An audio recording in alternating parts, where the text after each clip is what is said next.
నమస్తే అండి అందరికీని. మరి ఈ బుధవారం అనగా 26వ తారీఖు 2025 సుబ్రహ్మణ్య షష్ఠి. మరి ఈ షష్ఠి నాడు ఈ వ్రత కథని ఎవరైతే వింటారో వాళ్ళకి ఖచ్చితంగా సంతానం అయితే కలుగుతుంది.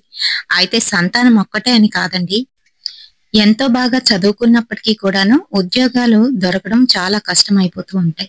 కొంతమందికి ఏమో ఉద్యోగం దొరికినా కూడాను ఎన్నో ప్రాబ్లమ్స్, బిజినెస్ లో లాస్ రావడం, ఇలాంటివన్నీ కూడా జరుగుతున్న వాళ్ళు కూడా సుబ్రహ్మణ్యేశ్వర స్వామికి ప్రత్యేకించి ఈ షష్ఠి రోజున అభిషేకం చేయించడం, లేదు అలా చేయించలేము మేము అంతసేపు ఉండలేము అనుకున్న వారు కనీసం పుట్ట దగ్గరికి వెళ్ళి, లేదంటే జంట నాగుల దగ్గరికి వెళ్ళి మనం పాలు పోసి అక్కడ దీపారాధన అయితే తప్పనిసరిగా చేసుకోవాలి. నువ్వుల నూనెలోని ఎరుపు రంగు ఒత్తులు వేసి దీపారాధన అయితే చేయాలి. 2 ఒత్తులు వేసి దీపారాధన చేయడం వల్ల స్వామివారి అనుగ్రహం ఉంటుందని, అలాగే మన పెళ్లి విషయంలో కూడాను కొంతమందికి వివాహం జరగడం చాలా కష్టమైపోతూ ఉంటుంది. అలాంటి వారు ప్రతి మంగళవారం సుబ్రహ్మణ్యేశ్వరునికి పాలతోని అభిషేకం అయితే చేయాలి. అలాగే మరికొంతమందికి ఏంటంటే వివాహం అయిన తర్వాత ఎన్నో ఇబ్బందులు అయితే కలుగుతూ ఉంటాయి. వారి దాంపత్య జీవితము అస్సలు బాగుండదు. ఒక దగ్గర ఉన్నప్పటికీ కూడాను దూరంగా ఉంటారు. అంతేకాదు, దూరం అయిపోవడం, అలాగే వారి మధ్యలోనే ఎవరైనా రావడము, మరొకరెవరైనా పుల్లలు పెట్టడము, ఇలాంటివన్నీ కూడా జరుగుతూ ఉంటాయి. మరి అటువంటి వారు కూడాను ఖచ్చితంగా ఈ సుబ్రహ్మణ్య షష్ఠి నాడు స్వామి వారికి నేను చెప్పిన విధంగా దీపారాధన అయితే చేసుకోండి. మరి ఈ కథనైతే తప్పనిసరిగా వినండి. పుత్రులు లేనివారు, సంతానం లేనివారు ఈ కథను వింటే ఖచ్చితంగా సంతానం కలుగుతుంది. అది కూడా పుత్ర సంతానం. పళని పుణ్యక్షేత్రం యొక్క మహత్యాన్ని తెలిపే ఒక చక్కటి వ్రత కథ. పూర్వకాలము ప్రసిద్ధి పుణ్యక్షేత్రమైన పళనికి కొద్ది దూరంలోని వల్లీపురం అనే గ్రామం ఉండేది. ఆ గ్రామంలోని నటరాజన్ అనే వ్యక్తి ఉండేవాడు. అతడు బట్టలు నేసే పనినైతే చేసేవాడు. ఎంతో ప్రావీణ్యత సంపాదించుకున్నాడు అందులోని. అయితే ఎంతో నిరాడంబరమైన జీవితము కొనసాగిస్తూ ఉండేవాడు. తాను సంపాదించిన దాంట్లోని కొంత ధనాన్ని దాన ధర్మాలకి వినియోగిస్తూ ఉండేవాడు. అతడి భార్య సుమతి, ఆమె కూడా భర్తని అనుసరిస్తూ విధుల్లోనే సహాయం చేస్తూ ఉండేది. భార్యాభర్తలిద్దరూ కూడాను శ్రీ సుబ్రహ్మణ్యేశ్వర స్వామి భక్తులు. ఎల్లప్పుడూ ఆ స్వామిని కొలుస్తూ ఉండేవారు. నటరాజన్ దంపతులకు అన్ని ఉన్నప్పటికీ కూడాను సంతానం అయితే లేదు. సంతాన కొరత బాధ పెడుతూ ఉండేది వాళ్ళని. సంతానం కోసం ఎన్నో వ్రతాలు, నోములు అయితే చేస్తూ ఉండేవారు. అయినా కూడాను ఫలితం లేకుండా పోయింది. వివాహం జరిగి 12 సంవత్సరాలు అయితే అయిపోయింది. సంతానం కలగకపోవడం వల్ల ఆ లోటు ఎప్పుడు వాళ్ళని బాధిస్తూ ఉండేది. ప్రతిరోజు వారు ఇలవేల్ పైన శ్రీ కుమారస్వామిని తమకు సంతానం ప్రసాదించగలరని ప్రార్థిస్తూ ఉండేవారు. తమతో వివాహమైన వారందరికీ కూడాను సంతానం కలిగి పిల్లా పాపలతోని వారు ఆడుకుంటూ ఉంటే వారికి మాత్రం పిల్లలు లేరనే బాధ చాలా ఎక్కువగానైతే ఉండేది. ఏ జన్మలో చేసిన పాపం వలన కలగడం లేదని తలుచుకొని చాలా బాధపడుతూ రోజు రోజుకి కృంగి కృషించిపోసాగారు. అయితే ఆ దంపతులు మాత్రము కుమారస్వామిని కొలవడం మటుకు మానలేదు. నిత్యము యథావిధిగా ఆ స్వామిని కొలుస్తూ ఉండేవారు. నమ్మకం పెట్టుకొని ఉన్నారు. సుబ్రహ్మణ్యేశ్వరుడు భక్తవత్సలుడు. తనను త్రికరణ శుద్ధిగాను నమ్మి కొలిచిన వారికి కంటికి రెప్పలా కాపాడే అమృతమూర్తి. ఆ కుమారుణ్ణి మనస్ఫూర్తిగాను కొలిచే వారికి సర్వ సౌభాగ్యాలు లభిస్తాయి. ఎటువంటి రుణ బాధలు ఉండవు. చక్కటి సంతానం కలుగుతుంది. అకాల మృత్యు భయం ఉండదు. రోజులు ఇలా గడుస్తూ ఉండగా ఒకనాడు ఆ ఊరికి ఒక సాధువు అయితే వచ్చాడు.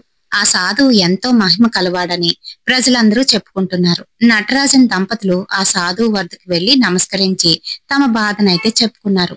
అప్పుడు ఆ సాధువు వారితోని ఇలా అన్నాడంట, నాయనలారా, మీరు పూర్వ జన్మలోనే చేసిన పాపం వలన మీకు సంతానం కలగడం లేదు. ఆలస్యమైంది. వచ్చే మంగళవారం ఎంతో పుణ్యదినం, ఎంతో పవిత్రమైనది. షష్ఠి తిథి కృత్తిక నక్షత్రంలోని కలిసి వస్తున్నది. ఎన్నో సంవత్సరాలకు గాని ఈ విధంగా రావడం జరగదు. ఎంతో పవిత్రమైన ఆ రోజున మీరిద్దరూను పళని క్షేత్రం చేరి కార్తికేయుణ్ణి దర్శించండి. ఆ స్వామి దివ్య దర్శనంతోని మీ పూర్వజన్మ పాపము నశించి త్వరలోనే పండంటి కుమారుణ్ణి కనగలరు అని చెప్పాడట. అయితే నటరాజన్ దంపతులిద్దరూ కూడాను సోమవారం సాయంత్రమే పళనికి ఎడ్ల బండిలోని బయలుదేరారు. వీరి ఊరు నుండి పళనికి 4-5 గంటలైతే ప్రయాణం ఉంటుంది. రాత్రికి అక్కడే ఉండి మరునాడు మంగళవారం నాడు ఆ స్వామిని దర్శించుకుందామని తలచారు. ఇంతలోనే ఒక కొండ ప్రాంతం అయితే వచ్చింది. ఆ కొండ పక్కగా బండి నెమ్మదిగా వెళ్తుంది. ఒక్కసారిగా 2 ఎడ్లు ఆగిపోయాయి. బండి అయితే ముందుకు సాగడం లేదు. బండి నడిపేవాడు ఎంత ఎదిరించినా కూడాను ఎడ్లు ముందుకైతే వెళ్ళట్లేదు. అర్థం కావట్లేదు. ఏమైంది అంటూ నటరాజన్తో కలిపి వారిద్దరూ కూడాను బయటికైతే దిగారు. ఎదురుగా కనబడిన దృశ్యం చూసి ఆశ్చర్యపోయారు. భయం కూడా కలిగింది. ఎదురుగాను 2 సర్పాలు పడగెత్తి నాట్యం చేస్తున్నాయి. వాటిని చూసిన ఎడ్లు బెదిరి ముందుకు సాగకుండా అక్కడే ఆగిపోయాయి. బండివాడు ఏదో చప్పుడు చేయబోతూ ఉంటే నటరాజన్ వద్దని వారించాడు. సర్పాలకు నమస్కరించి తమకు దారి ఇవ్వమని అడిగాడు. కానీ అవి మాత్రం ఏమాత్రం కదలకుండా అక్కడే నృత్యం చేయసాగాయి. అలా దాదాపు అరగంట గడిచిపోయింది. ఇంతలో వారి దారిలోనే కొంచెం ముందున పక్కన బండల పైనుంచి పెద్ద పెద్ద బండరాళ్ళైతే అత్యంత వేగంగానూ దొర్లుకుంటూ ఎదురుగా వచ్చి ఆ రహదారి మీద పడి ముక్కలైపోయాయి. ముక్కలన్నీ కూడాను అటు ఇటు చల్లా చెదురై పడి ఉన్నాయి. ఇది జరిగిన కాసేపటికి ఆ సర్పాలు 2 కూడాను పక్కనే ఉన్న పొదల్లోకైతే జరజరా పాక్కుంటూ వెళ్లిపోయాయి. నటరాజన్ కు జరిగిందంతా అర్థమైంది.